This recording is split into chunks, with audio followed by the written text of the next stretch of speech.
Praise Lord. ദൈവത്തിൻ്റെ അതിപരിശുദ്ധമായ നാമം വാഴ്ത്തപ്പെടുമാറാകട്ടെ.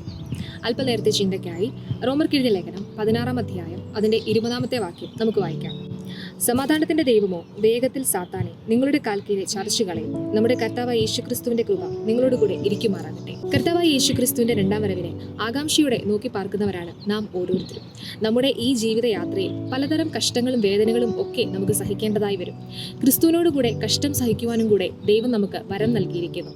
അങ്ങനെ ഈ ക്രിസ്തുവിനോട് കൂടെയുള്ള ഈ യാത്രയെ അല്ലെങ്കിൽ നിത്യതയോട് നാം ചേരുന്ന ആ ഒരു കാലത്തെ പലപ്പോഴും ഓട്ടക്കളത്തിൽ ഓടുന്ന ഒരു വ്യക്തിയോട് നാം ഉപമിക്കാറുണ്ട്. ഓട്ടക്കളത്തിൽ ഓടുന്ന ഒരു വ്യക്തിയെ സംബന്ധിച്ച് അവൻ്റെ ലക്ഷ്യസ്ഥാനം എന്ന് പറയുന്നത് അത് ആ ഒരു ഫിനിഷിംഗ് പോയിന്റ് നിത്യതയാണ്.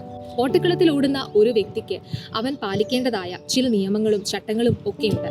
അങ്ങനെ ശരിയായ രീതിയിൽ ഒരു ഓട്ടം ഓടിയെങ്കിൽ മാത്രമേ അവന് തൻ്റെ ലക്ഷ്യസ്ഥാനത്ത് എത്തി ബിരുദ് പ്രാപിക്കുവാനായിട്ട് സാധിക്കുകയുള്ളൂ. ഇങ്ങനെ ഓടുന്ന ഒരു വ്യക്തിയെ സംബന്ധിച്ച് പല കാര്യങ്ങളാലും അവൻ ലോകത്തിൻ്റെതായ ചില മോഹങ്ങളാലും ഒക്കെ അലിഞ്ഞു പോകാൻ സാധ്യതയുണ്ട്. ഇങ്ങനെ ഓടുന്ന ആ ഒരു ഘട്ടത്തിൽ അവനെ സംബന്ധിച്ച് അവൻ പല കാര്യങ്ങളും മറന്നു ഓടേണ്ടത് ആവശ്യമാണ്. എന്തൊക്കെ കാര്യങ്ങളാണ് അവൻ മറന്നു ഓടേണ്ടത്? ഇങ്ങനെ നാം നോക്കുമ്പോൾ 1 കൊരിന്ത്യർക്ക് എഴുതിയ ലേഖനം 9-ാം അധ്യായം 24-ാമത്തെ വാക്യത്തിൽ നമുക്ക് കാണുന്നു, ഓട്ടക്കളത്തിൽ ഓടുന്നവർ അനേകരെങ്കിലും ബിരുദ് പ്രാപിക്കുന്നവൻ ഒരുവൻ മാത്രമാണ്. അങ്ങനെ ഓടുന്ന ആ ഒരു സാഹചര്യത്തിൽ പലപ്പോഴും അവന്റെ ശ്രദ്ധയെ തിരിക്കുന്നതായ പല കാര്യങ്ങളും അവന്റെ ജീവിതത്തിൽ കടന്നു വന്നേക്കാം. ഇങ്ങനെ ഓടുന്ന ഓരോട്ടത്തിൽ അവൻ മറക്കേണ്ടതായ ചില കാര്യങ്ങൾ എന്തൊക്കെയാണ്? നമ്മൾ 2 തിമോഥെയോസിന് എഴുതിയ ലേഖനം 2-ാം അധ്യായം 22-ാമത്തെ വാക്യത്തിൽ കാണുമ്പോൾ അവിടെ യൗവന മോഹങ്ങളെ വിട്ട് ഓടണം എന്ന് എഴുതിയിരിക്കുന്നു. അതുപോലെ തന്നെ 1 കൊരിന്ത്യർക്ക് എഴുതിയ ലേഖനം 6-ാം അധ്യായം 11-ാമത്തെ വാക്യത്തിൽ ദുർനടപ്പ് വിട്ട് ഓടുവീൻ എന്ന് നമുക്ക് വായിക്കാനായിട്ട് സാധിക്കും. 1 തിമോഥെയോസിന് എഴുതിയ ലേഖനം 6-ാം അധ്യായം അതിന്റെ 11-ാമത്തെ വാക്യത്തിൽ നമ്മൾ വായിക്കുമ്പോൾ ദ്രവ്യാഗ്രഹത്തെ വിട്ട് ഓടുക എന്ന് അവിടെ പറഞ്ഞിരിക്കുന്നു. അങ്ങനെ പലവിധ കാര്യങ്ങളാൽ അവൻ ഉലയുമ്പോൾ അവന്റെ ആ ഓരോ കാര്യങ്ങളെയും വിട്ട് ഓടേണ്ടത് വളരെ അത്യാവശ്യമായ ഒരു കാര്യമാണ്. എങ്കിൽ മാത്രമേ അവന് തന്റെ ലക്ഷ്യസ്ഥാനത്തിലേക്ക് വിജയം കൈവരിക്കുവാനായിട്ട് സാധിക്കുകയുള്ളൂ. ഇങ്ങനെ നാം ചിന്തിച്ചു വരുമ്പോൾ നമുക്ക് അപ്പോസ്തല പ്രവൃത്തികൾ അതിന്റെ 3-ാം അധ്യായത്തിലേക്ക് കടന്നു വരാം. അങ്ങനെ കടന്നു വരുമ്പോൾ അവിടെ നമുക്ക് കാണാനായിട്ട് സാധിക്കുന്നത് സുന്ദരം എന്ന ദേവാലയ ഗോപുരത്തിങ്കൽ ഭിക്ഷയാചിച്ചുകൊണ്ടിരിക്കുന്ന ഒരു മുടന്തനായ വ്യക്തിയെയാണ്. ആ മുടന്തനായ വ്യക്തിയെ സംബന്ധിച്ച് അവന്റെ കൈകാലുകൾ ജന്മന മുടന്തുള്ളത് കൊണ്ട് തന്നെ അവനത് ഉപയോഗിക്കാൻ കഴിവില്ല. പലരുടെയും സഹായത്താൽ വേണം അവന് ആ ദേവാലയത്തിന് മുൻപിൽ വരുവാനും അവിടെ ഭിക്ഷയാചിക്കുവാനും. അങ്ങനെ ഇരിക്കുമ്പോഴാണ് പത്രോസും യോഹന്നാനും ആ ദേവാലയത്തിൽ പ്രാർത്ഥിക്കുവാനായിട്ട് കടന്നു വരുന്നത്. അങ്ങനെ കടന്നു വരുന്ന ആ ഒരു സാഹചര്യത്തിൽ അവൻ പത്രോസ് യോഹന്നാനെയും കൂടെ ഉറ്റുനോക്കി അവനോട് യേശുക്രിസ്തുവിന്റെ നാമത്തിൽ നടത്തുന്നതായ ഒരു കാഴ്ച നമുക്കവിടെ കാണുവാനായിട്ട് സാധിക്കും. അന്നുവരെയും ദേവാലയത്തിന്റെ ഉള്ളിലേക്ക് പ്രവേശിക്കാത്ത ആ ഒരു മുടന്തനായ വ്യക്തി അന്ന് താൻ സൗഖ്യം പ്രാപിച്ചതിന് ശേഷം ക്ഷണത്തിൽ കാലും നരിയാണികളും ഉറച്ചതിന് ശേഷം താൻ ദേവാലയത്തിലേക്ക് കടന്നു വരുന്നതായിട്ട് നമുക്കവിടെ വായിക്കുവാനായിട്ട് സാധിക്കും. നാം പലപ്പോഴും ഈ ഒരു ഓട്ടക്കളത്തിൽ ഓടുമ്പോൾ പലപ്പോഴും നമ്മുടെ ജീവിത സാഹചര്യത്തിൽ പലപ്പോഴും മുടന്തുള്ള അല്ലെങ്കിൽ ബലഹീനത വരുന്ന ചില സാഹചര്യങ്ങൾ നമ്മുടെ ജീവിതത്തിൽ കടന്നു വരാനായിട്ട് സാധ്യതയുണ്ട്. ഒരു ഓട്ടക്കാരനെ സംബന്ധിച്ച് അവനിൽ ഏറ്റവും പ്രാധാന്യം അർഹിക്കുന്ന ഒരു കാര്യം എന്ന് പറയുന്നത് അവൻ്റെ കാലുകൾ തന്നെയാണ്.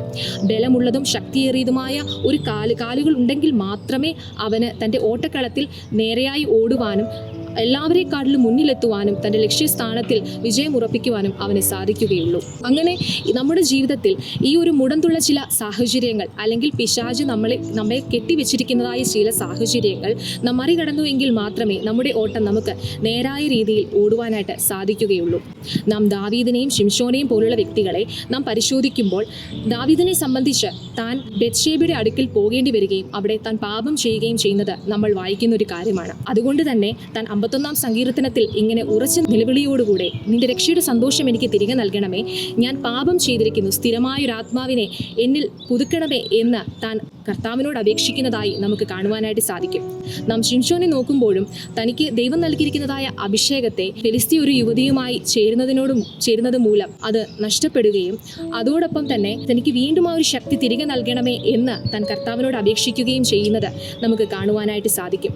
ഈ 2 വ്യക്തികളിലൂടെയും പിശാച് പ്രവർത്തിച്ച് തങ്ങൾക്ക് ദൈവം നൽകിയിരിക്കുന്നതായ അഭിഷേകത്തെ തകർത്ത് തങ്ങളുടെ ഓട്ടത്തെ മുന്നിൽ കാണുവാൻ കഴിയാതെ തെറ്റിപ്പോയൊരവസരം നമുക്ക് കാണുവാനായിട്ട് സാധിക്കും. എങ്കിലും ദാവീദ് പിന്നത്തേതിൽ മനസ്സലിഞ്ഞ് താൻ പാപങ്ങളെ ഏറ്റുപറയുന്ന ഒരവസ്ഥ, തൻ്റെ തെറ്റുകളെ മനസ്സിലാക്കുന്ന ഒരവസ്ഥ നമുക്കവിടെ കാണുവാനായിട്ട് സാധിക്കുന്നു. അങ്ങനെ നാം ഈ ഓടുന്ന ഈ സമയത്ത് നമ്മിൽ ബലഹീനമായ അല്ലെങ്കിൽ മുടന്തുള്ളതായ ചില കാര്യങ്ങൾ നമ്മെ ക്രിസ്തുവിൽ നിന്ന് വേർവിടുവിക്കുന്നതാണ്. അതെന്താണെന്ന് കണ്ടെത്തി മനസ്സിലാക്കി നാം അതിനെ ക്രൂശിക്കുമ്പോഴാണ് നമുക്ക് നമ്മുടെ ഓട്ടം സ്ഥിരതയോടെ ഓടുവാനായിട്ട് സാധിക്കുന്നത്.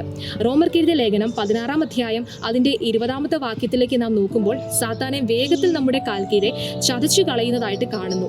അങ്ങനെയെങ്കിൽ മുടന്തുള്ള ഒരു കാലുകളാണ് അല്ലെങ്കിൽ ചില ബലഹീനമായ കാര്യങ്ങളാണ് നമ്മുടെ ജീവിതത്തിൽ ഉണ്ടെങ്കിൽ ഒരിക്കലും നമുക്ക് സാത്താനെ ജയിക്കുവാനോ അവനെ നമ്മുടെ കാൽക്കീഴെ ചതച്ചു കളയുവാനോ സാധിക്കുകയില്ല. അങ്ങനെ മുടന്തുള്ളതിനെ ശക്തീകരിക്കണമെങ്കിൽ നമുക്ക് തീർച്ചയായിട്ടും ഒരു സഹായം ആവശ്യമാണ്. ആ ഒരു സഹായം എന്നത് പരിശുദ്ധാത്മാവിൻ്റെ ശക്തിയാണ്.